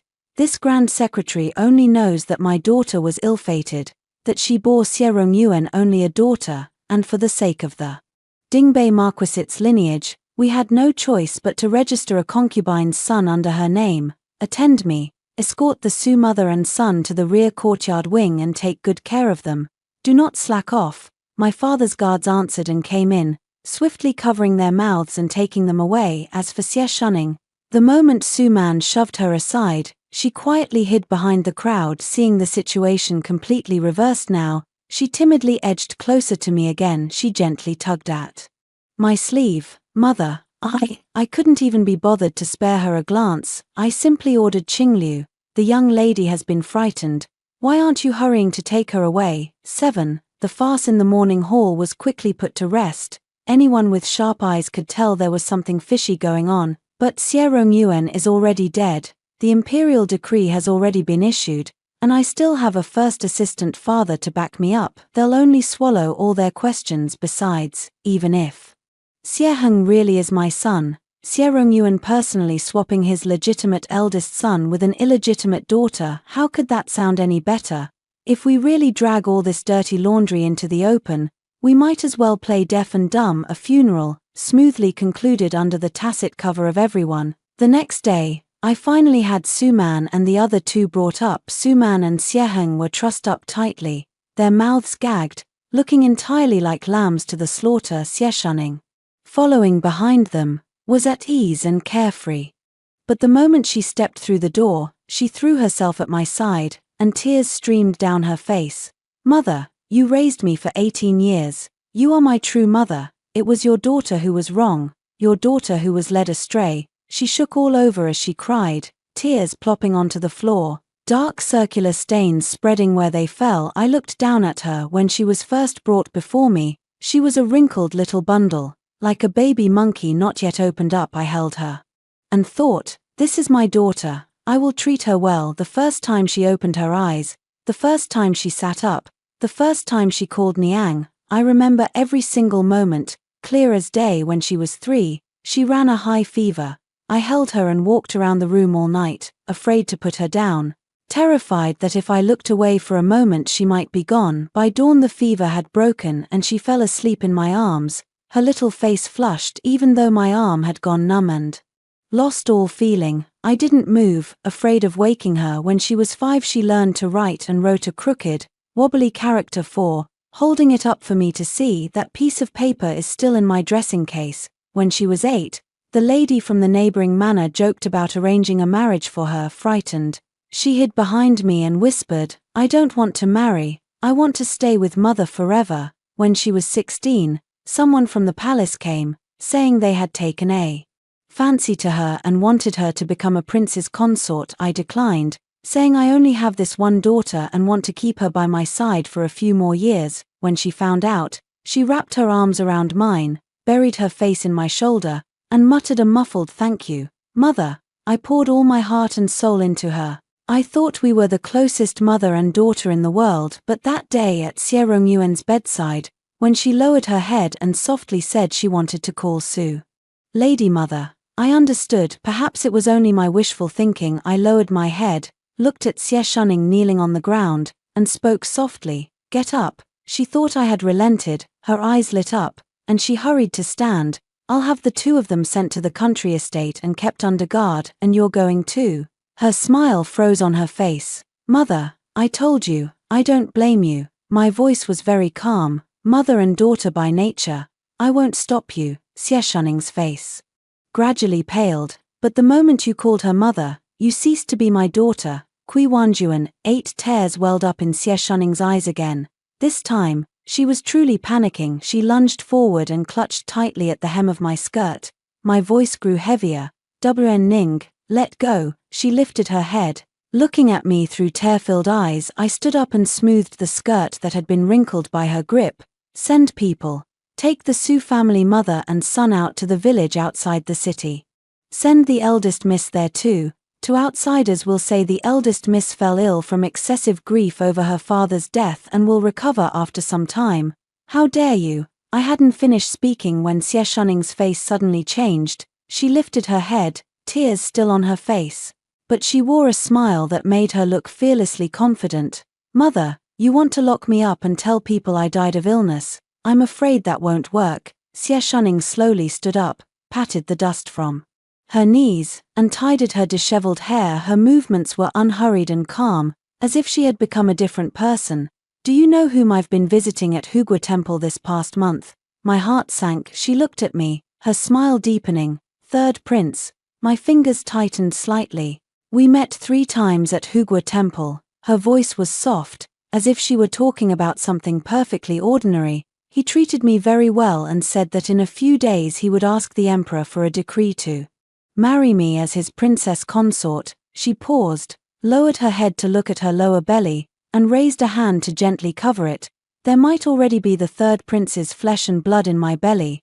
If he finds out that you're sending me away to the country estate to be locked up, or even making me die of illness, won't he be angry?" "Mother," she called me again. This time her tone softened.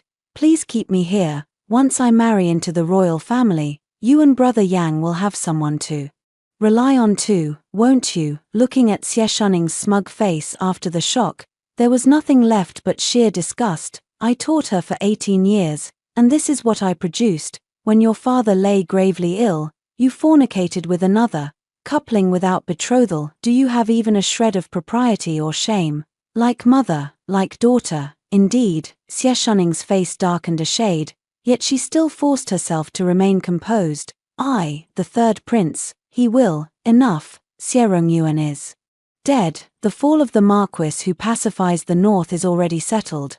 Do you really think the third prince must marry you? Guards, shut the young lady's mouth, send those 3 away immediately, keep strict watch, and allow no one to enter or leave." Su Man and the other 2 were sent away through the night, and the Marquis' residence finally settled into silence. Once Xie Rongyuan's funeral was over, I shut the gates of the Marquis of Dingbei's residence and began refusing visitors. But less than half a month later, word came from the country estate. They were gone. The old maid had been knocked unconscious on the ground, and those 3 had vanished without a trace. There were no signs of a struggle. 9. Understood. You may go. I didn't panic, and I didn't even send anyone to look for him outwardly. We kept to the same line. Xie Shuning is gravely ill and likely won't live much longer. As for me, I have stayed peacefully in the residence, chanting Buddha's name and scriptures every day, completely unconcerned with the outside world. 3 months later,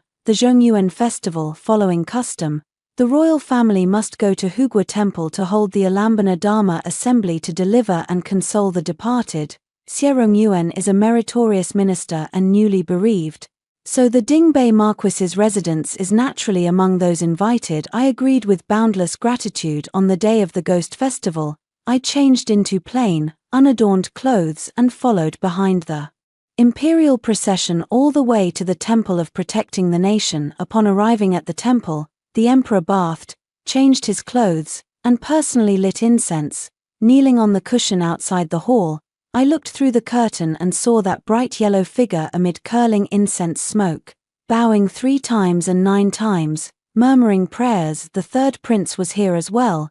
He was standing not far behind the emperor. When the emperor finished burning incense and rose to his feet, he spoke. "Father Emperor, rather than praying to the ancestors to protect the realm, it would be better to pass the throne directly to your son. Your son will fulfill your wish on your behalf."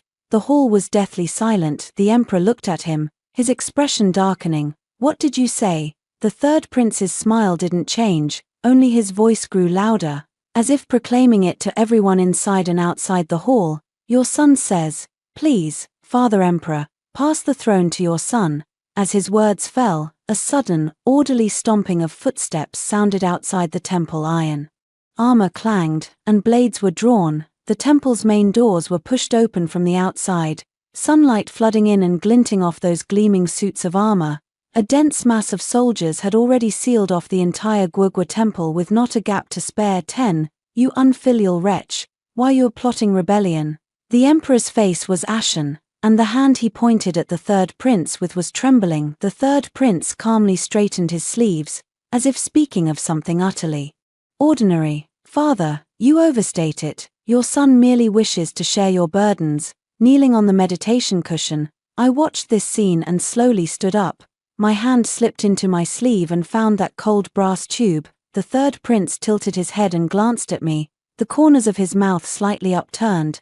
Marchioness of Dingbei, speaking of which, I must thank you. For this prince to have what he has today, I owe much to your good daughter. Before he could finish, the soldiers outside the hall made way. 3 figures emerged from the crowd and, walking against the light, stepped into the hall one by one. Leading the way was Xie Shuning. She had changed into luxurious attire, walking composedly with a smile on her face, proud, flaunting, utterly fearless, and in her hand, she was clutching something. That was the command token that originally belonged to Xie Rongyuan. She walked up to the third prince, the smile in her eyes almost overflowing. Mother, she called softly, her voice gentle, like the way she used to wheedle when she was little. You didn't expect that, did you? Su Man laughed so that her whole body trembled with delight, the jade bracelet on her wrist clinking.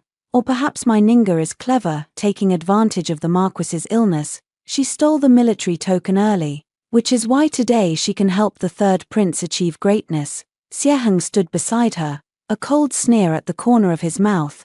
Marchioness, you'd better kneel and admit your mistake while you still can. Perhaps I'll spare your life. I knelt, but not to them, Your Majesty. The truth behind the theft of the Northern Pacification Marquisate military tally has now come to light. Stealing the tally is an unforgivable crime.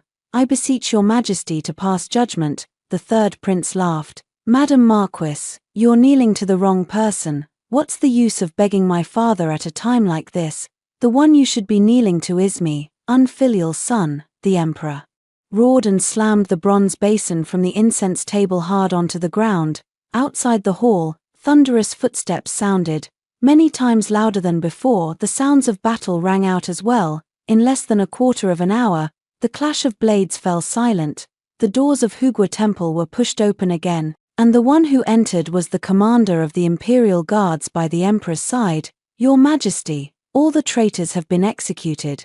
The third prince's legs went weak. It was as if all the bones in his body had been pulled out. He collapsed to his knees. Father, father, your son knows he was wrong. Your son was momentarily confused. The Emperor looked at him. His gaze held no anger, only indifference. He kicked the third prince in the shoulder, sending him sprawling to the ground. I have no son like you. The third prince lay prone on the ground, trembling all over, unable to utter a single plea for mercy. Su Man sat collapsed in the middle of the square, the smugness on her face had vanished, leaving only terror and bewilderment. Xieheng stood beside her, his face deathly pale, lips quivering, unable to say a word. At some point, the military tally in Xie Shuning's hand fell to the ground with a crisp sound.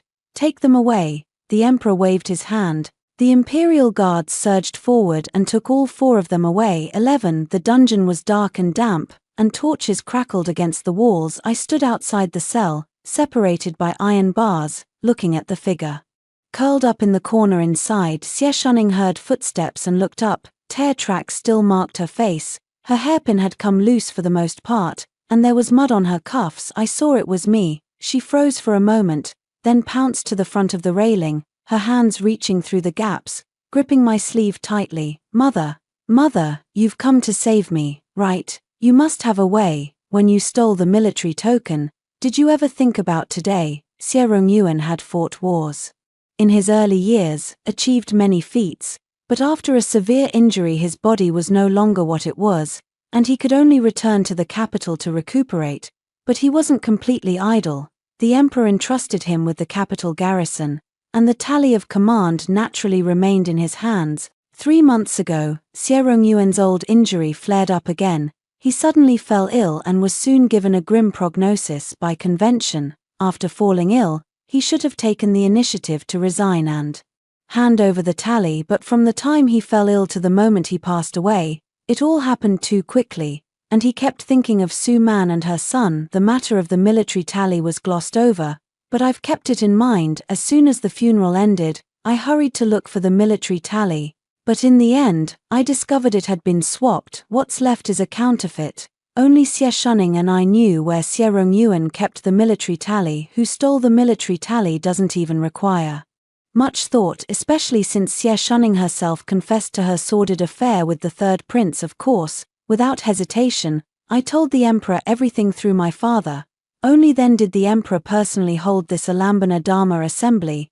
It was nothing more than luring the Lord into the jar. Mother, Xie Shuning dared to look up, and tears welled up again. This time she was truly panicking. I am your daughter. I have been raised by you for 18 years. You cannot stand by and do nothing in the face of death. No, you are not. You are Su Man's daughter. I stepped back a pace, no longer looking at her. Mother, you can't do this. I beg you. I'll kowtow to you. Her forehead struck the damp brick floor with a dull thud. I didn't look back behind me. Xie Shuning's cries echoed through the dark passageway. Each wail was more piercing than the last, each more despairing. I walked past several cells and stopped in front of another set of bars. Xieheng sat on the ground, back against the wall, knees drawn up, his hands resting on them. Hearing footsteps, he looked up when he saw it was me. The resentment in his eyes almost overflowed. What are you doing here? His voice was hard and abrupt, as if he were trying to hide something. Here to laugh at me. I stood outside the fence, looking at him. Do you hate me? He let out a cold laugh. Are you locking me in here and making me not hate you? You're locking me in here. I repeated his words, suddenly finding them funny. Xieheng, you chose this yourself, chose your mother, chose this path. Xieheng clenched his teeth, his gaze fixed on me. You are my mother. Those words squeezed out of his mouth like they carried bits of bone. You are my mother, yet you're pushing me onto a path to death. I looked at him and stayed silent for a long time. So you did know, after all. When you said at Xie Rongyuan's bedside that you had only one mother, did you ever think that I am your birth mother? His lips moved, but no words came out. Xie Heng's face flushed bright red, his lips trembling. After a long moment, he squeezed out a sentence. You never raised me, right? I never raised you, so you don't owe me anything, and I don't owe you. Xieheng was stunned. Your birth mother raised you for 18 years. Go be with her. I turned away and didn't look at him anymore. Behind me, Xieheng's voice chased after me, harsh and forceful, as if trying to throw all his resentment onto my back. You will regret this. You helped a concubine's son rise to power, but that son has his own birth mother and will never truly be filial to you. You will have no son to perform your last rites. You will die alone, but I'll outlive you. You'll die soon. His curse grew fainter with each shout, more distant, more indistinct. I didn't look back. 12. When the verdict came down, I was in the study teaching Xie Yang to write. Suyun rushed in, her voice trembling. Madam, the verdict has been announced. The third prince has been deposed to commoner status and will be imprisoned for life. Su Man, Xieheng, and Miss, beheaded. My brush paused for a moment, and a drop of ink fell onto the Xian paper, blooming into a black dot. Got it. I set the brush down, changed to a new sheet of paper, and continued teaching Xie Yang to write with his head lowered. Xie Yang wrote stroke by stroke. His fingers trembled slightly, but the characters he produced were still neat and tidy. A few days later, an imperial edict arrived at the palace. It said I had merit for exposing the rebel, and granted me the title of Xiangjuan, along with a special reward of 1,000 taels of gold, 100 bolts of brocade, and 5 estates. I knelt to receive the edict, saw the eunuch off, then stood under the corridor, watching the crabapple blossoms in the courtyard. The tree was covered in flowers, pink and white. When the wind blew, they fell and carpeted the ground. Concubine Liu, Xie Yang's birth mother, walked over and stood by my side, following my gaze. Madam, this is a good thing. I nodded. It is a good thing. The title of Xiangjuan was obtained by my father through his petitions for me. With this, even if Xie Yang later repays kindness with ingratitude and is unfilial to me, I will still have a way out. The love of parents for their children, and their far-reaching considerations for them, amount to no more than this. In my life I have met the wrong people. My biological son has taken a traitor for his mother, and the daughter I raised with my own hands is more vicious than a wolf, but I still have a father willing to shield me from the wind and rain. The first half of life may not have gone as hoped, but in the second half, I can finally live for myself. Sunlight streamed through the window lattice, while the autumn wind picked up outside, and leaves carpeted the ground. But next year, there will be a tree full of new buds again. That's all for today's story. If you enjoyed this video, please give me a like and subscribe. If you have any suggestions, feel free to leave a comment and let me know. See you in the next video.